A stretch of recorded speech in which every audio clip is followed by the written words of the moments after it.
guys, hey, it's Bri here coming at you guys with another video, and welcome back to BooTober. So for the last month or so, I've been writing down your guys' questions and I've been putting them in my phone in the notes section so that I could answer them on here with you guys. So with that said, if you guys could please subscribe down below and like this video, I would greatly appreciate it. Let me know any other questions that you might have, and with that said, well, let's get to answering your questions.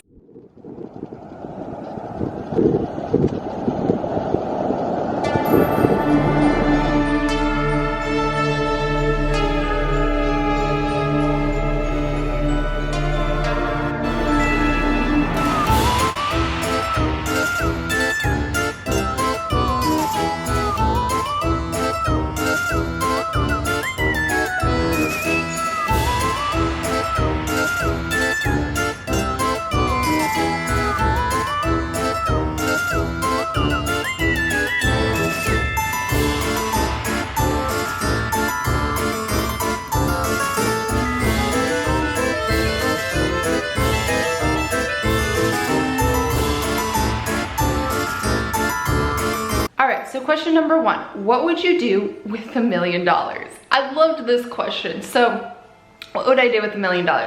First things first, I would be offering free readings for the rest of my life because I wouldn't need to get paid. I mean, I have bills to pay also, but for the rest of my life, I would offer free readings and services because I already got paid.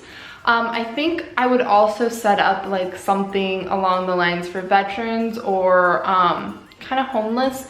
In Casper, Wyoming, there's a thing called Mimi's house, and when the kids are kicked out of the foster care system, they're actually homeless because a lot of the families are no longer getting that money, so they kick the kids out. Well, Mimi's house take the kids in, I think it's like 17 to 21 years old, I think, and they give them like, set them up for jobs or school or going to college, help them like get career ready, that kind of stuff. I kind of like that. Of course, I would fly those people out here because it's not my idea, but I like that, and I think I would probably fund something like that also. And then something for animals, obviously. So a lot of my money would probably go to a farm, and I would bring in all of the animals that are hurt or need me. Hurt animals always find me. I've always been called Snow White since I was little because the animals always seem to find me. And so I think I would probably have a farm or something like that. I would love to have a farm one day. Regardless of whether I will be a millionaire, I will have a farm one day with horses and animals, and I will take in the herd animals and everything else. But it would be nice to have something like that. And then I think the last thing I would actually do is to pay for the kids' school lunches. At least in my area, I can't ever understand why, for one, college is not free and student lunches aren't free. Like when you're in elementary school, those should definitely be free. So I would probably go and pay for those. I don't know. What would you guys do with $1 million? I mean, it doesn't seem like that much. Of course, I would travel and that kind of stuff and take you guys with me and go to all of the spiritual places. But for the big stuff, that is what I would do. I would offer my services for free, my healing readings, even maybe crystals, that kind of stuff, you know. Without going completely and 100% broke, of course, but also opening up stuff. So I don't know, let me know in the comments below what you guys would do with $1 million. All right, the next question is it weird talking to yourself? Yes. So I actually have this ritual where I have to hype myself up, and I will like dance around to get ready and everything before I get in front of the camera. And I'm not gonna lie, it takes a couple of takes before I can finally be camera ready. And the first couple of videos, if you go back to my very first videos, I actually am very camera shy at first. I have loved going back and watching myself and then watching myself now because it's almost like I've opened up a little bit more and become a little bit more relaxed. But yes, sometimes it is very weird talking to myself, but I have to remind myself that there are other people watching and that my videos are one day gonna help somebody that really needs them. So yes, at first it really was. I'm not gonna lie. Was it scary moving clear across the country? Yeah, Hello, I was moving from Wyoming to South Carolina. I'm not gonna lie, the night before, I almost unpacked everything and stayed in Wyoming. I laid on my apartment floor where I had lived for the last 3 years, and I almost, like, I cried. The entire night, I just cried. I almost stayed there. I am very surprised that I actually got in the car and drove. I'm not gonna lie. It was probably one of the scariest things I have done in a very long time, and the fact that my uncle was waiting for me in Denver, Colorado probably helped a little bit. While yes, I could move myself, I'm totally independent and could have totally driven a U-Haul trailer all by myself. I'm very glad I had my uncle, because for one, we had memories, and for two, it kind of gave me that push, because I was like, okay, I have to go pick him up in Denver. So I was like, if I'm gonna drive there, I might as well have everything packed up. And I was supposed to leave Wyoming by myself anyways, because that was the part that I needed to do on my own. So I left Wyoming on my own, and then I picked my uncle up in Denver, Colorado. But yes, it was very freaking hard. But was it worth it? Yes, 100%. Because you wanna know what? I would be sitting there right now wishing I had moved. I would be sitting there right now thinking about moving, or wondering if, what if, or what if, or what if. And instead of having those what ifs, I have moved. See what I did? So, and then it actually goes into the next question, which is, what are your tips for moving? So if you're moving clear across the country, sell your furniture. Like, furniture is just stuff, and I love my furniture, and I've had fun picking it out, and that's the thing. My tastes have changed. In Wyoming, I had like darker furniture. I had leather couches that were brown, and everything was hand-me-downs. My bed was bought at a garage sale. My couch came from my mother's house. The chair, my recliner, which I absolutely loved all of my furniture and I very much appreciated, but I never got to pick any of my furniture out. It was all just given to me or handed down to me, and that's great. But I've had it since since I moved out when I was 18. So for me, I got to pick out all brand new furniture. By selling all of my furniture, for one, I made enough money to buy brand new furniture. I brought a brand new bed that I've always wanted, with the frame and everything that I had been looking for. I bought a brand new couch. I mean, everything in this house for the most part is new, and I've never had brand new furniture like that. So it's really nice. And like I said, if you're moving clear across the country, sell it. Because for one, you're gonna make that money. And for two, it's just stuff. You can get new stuff somewhere else, but 9 times out of 10, your taste is gonna change by the time you get there anyways.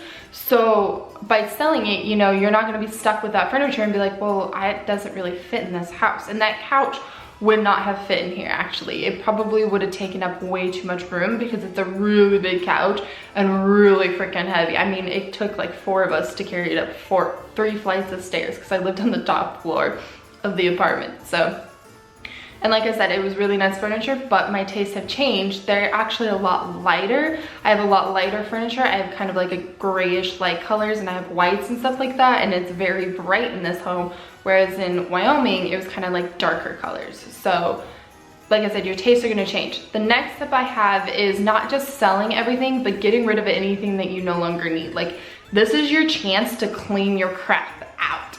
And with that, you know, there's Facebook marketplaces and stuff like that, but you're going to get enough money to pay for like gas and hotels and that kind of stuff.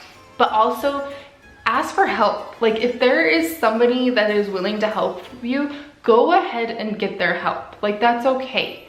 There's nothing wrong with having help, because moving all on its own is an expense, very expensive. Moving clear across the country, extremely expensive, because you've got hotels, you've got food, you've got gas. I mean, it was not cheap. You've got the U-Haul trailer. It's part of why I didn't go back to Lander, Wyoming for Christmas, because I had to pick that shift up at work. So I needed that extra money to move, you see.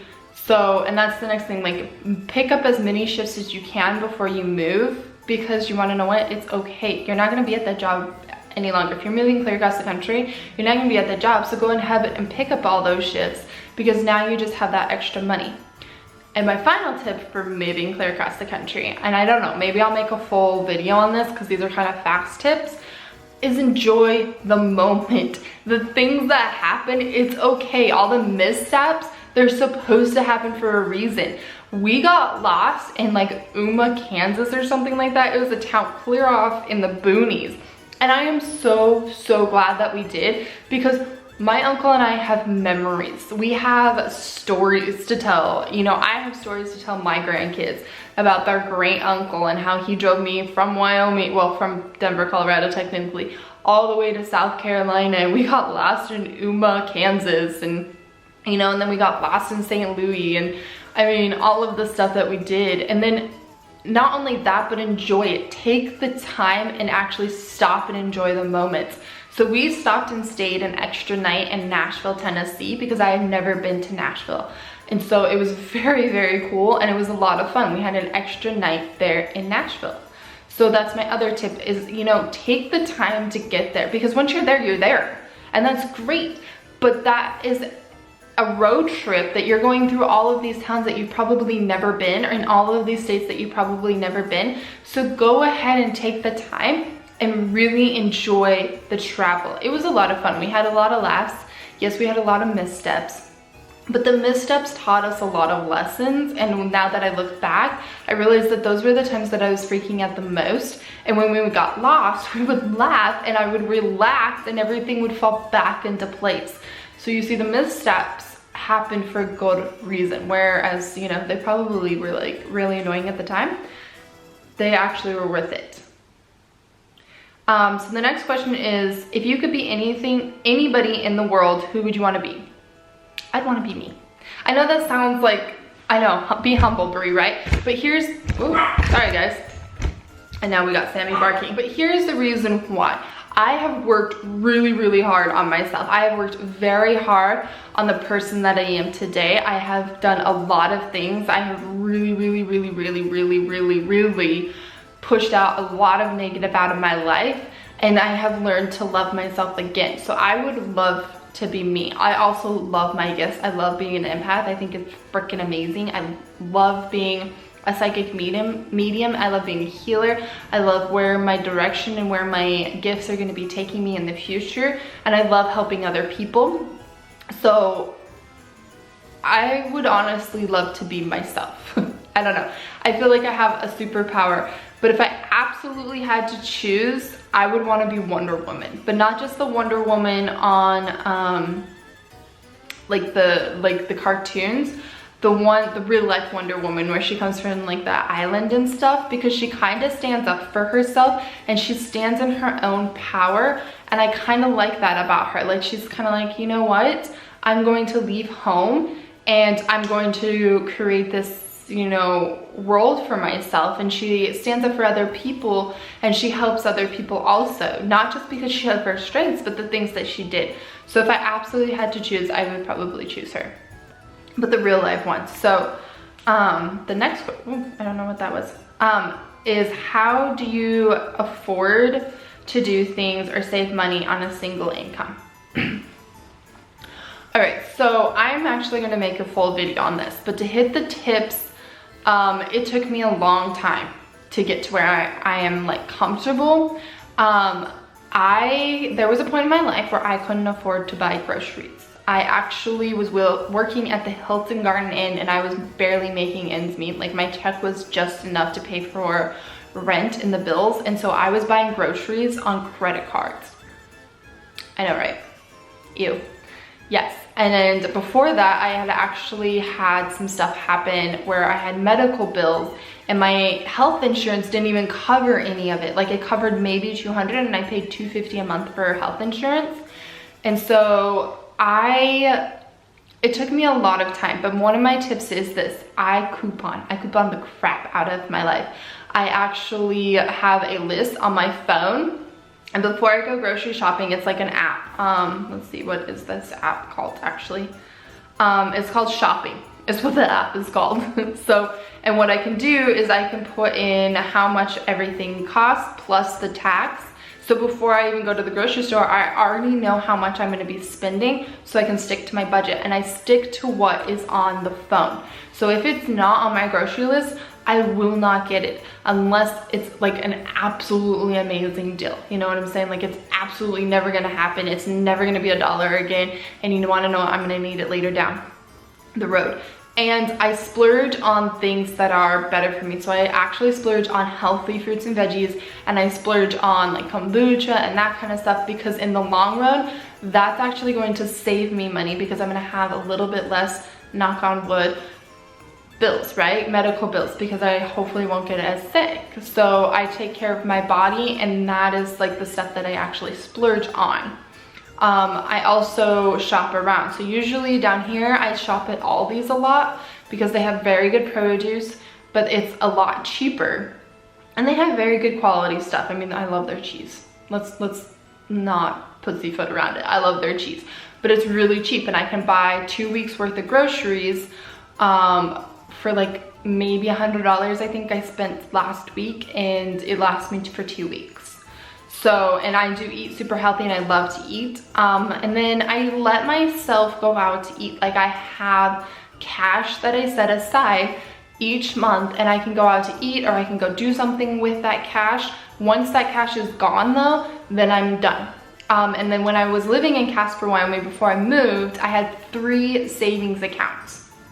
So I had my rainy day savings account. If something bad happens, I could get into that. I had my fun savings account, so if I wanted to go somewhere, like if I wanted to travel or something like that, I could dip into that. And then I had my insurance savings account, because I actually got rid of insurance after what it did to me. So if I got sick or something like that, I was still covered, if you know what I mean. I have yet to find an insurance that I like. I know it's not probably the smartest thing to do, but I mean, I ended up paying twice as much for medical bills, and I'm still paying for medical bills. So I will be eventually making a full video on that, but that's like my quick tips. And eventually it just becomes easy, and eventually you kind of actually afford it, and you afford yourself, but you got to learn how to live within your means also. Whereas when I was working at the Hilton, it was really hard because I literally couldn't. I mean, my money went to bills and rent, and that was it. So that was really hard, and it did rack up some credit card debt, but I've almost paid it all off. And so I'm at like a comfortable stage where it's okay. You know what I'm saying? How do you always know what's going on with retrogrades and stuff? Okay, I actually get asked this a lot. So I research things, and I pay attention, and I'm actually following people on Facebook, or I'm Googling things, or if something's happening where I'm like kind of in a funk, I am super sensitive to energies. So if there's a solar storm going on, I am super sensitive to solar storms. Me and solar storms do not get along, okay? But if I feel like something's going on, I will actually look it up and see if maybe there's a solar storm coming on or something like that. But for the most part, the lady that used to mentor me, she usually keeps me up to date on that. And then I follow people also that are really into astrology and paying attention to that kind of stuff.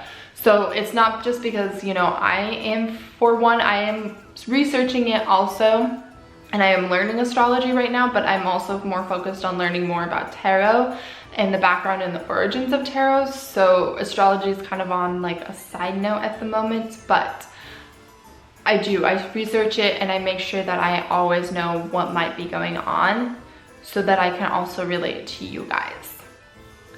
Have you always had your gifts? So this is one thing I tell a lot of people when they come to me. I believe everybody has a gift. It may not be that you're an empath, it might be that you're a medium, you're a psychic, you're a healer. I mean, there's a lot of gifts out there that are like forming and coming about. My old mentor, for one, she can do eye readings, and it's really cool. You might be a past life person, like you can regress into past lives. You might be a shaman, you know, that kind of stuff. But I do believe that you're born with those gifts.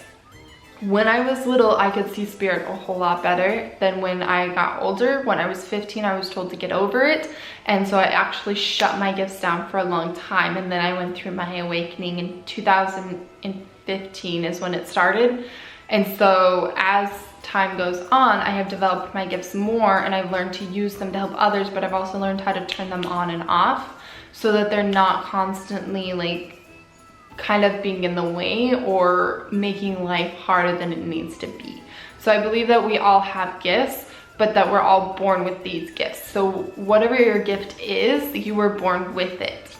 So I mean, we're all kind of cool human beings, right? We were all called here for a reason. So it's just kind of figuring out what your flow is. What's your flow? All right. So is it hard living by yourself, and do you ever get lonely? I used to get lonely. I used to get like really lonely, but now I kind of like it. I'm getting comfortable. And when you get comfortable, I believe that's when the universe is about to shake things up. So I'm a little worried that I'm getting a little comfortable. I'm getting back into like my zen of things. When I first moved here, it was kind of scary because, you know, I didn't have any friends or anything. But now, like I said, I'm getting comfortable. I really enjoyed this weekend, and I've kind of gone on like my own little retreat where I haven't gone out or done anything in a very long time. So I'm getting a little worried about that because usually that's when the universe shakes things up for me. But it usually means that somebody's going to be coming into my life. When I get the most comfortable, that's when I met my best friends. And so I'm pretty sure that's what that kind of means. So I'm enjoying my loneliness right now, but I feel also that when you are comfortable with being alone, that's when the true people come in. That's when your tribe comes to you, and that's when your soulmate or your twin flame comes to you. So I believe that my twin flame is about to come into my life, and I'm kind of excited about it. So I've had signs and stuff like that that I'm about to meet my best friends and my twin flame. And so, and your twin flame can be anything. Your twin flame can be your soulmate, it can be a business partner, it can be a best friend. But I think I have a twin flame that's a soulmate, and then a twin flame that's a best friend. So, and they're about to come into my life. So I'm kind of excited about that in a way, but there was a point in my life where I was truly upset with being lonely, and I was really and completely and totally lonely. Yes, but now I kind of like it and it's comfortable. But I think when you're the most lonely, that's when you find your strength and your weaknesses, and it really helps you to become the person that you're supposed to be. So instead of imitating people, I've learned to be my own person. So, and that's kind of cool. So have you always been into art, and what are your strengths in art? That one was kind of a hard question to read. I have always loved art since I was little, but my strengths are probably photography and drawing, not gonna lie. I love to draw. I can sit there on a rainy day and draw something out, but I'm also a self-conscious drawer, so I won't draw in front of other people. If somebody asks me to draw something, I won't do it because I get kind of self-conscious. So I know it's weird, right? I went to art school and I'm self-conscious about art, but yeah. So, and those are my questions. Those are the questions that I have written down. I know you guys have asked a few other questions, but I forgot to write them down as I was going. But anyways, if you guys have more questions, I'd be more than happy to do another Q&A. But that was my Q&A for the day, and I hope you guys really enjoyed. And I hope you look forward to the next video, and I will see you in the next video. Bye guys, I love you.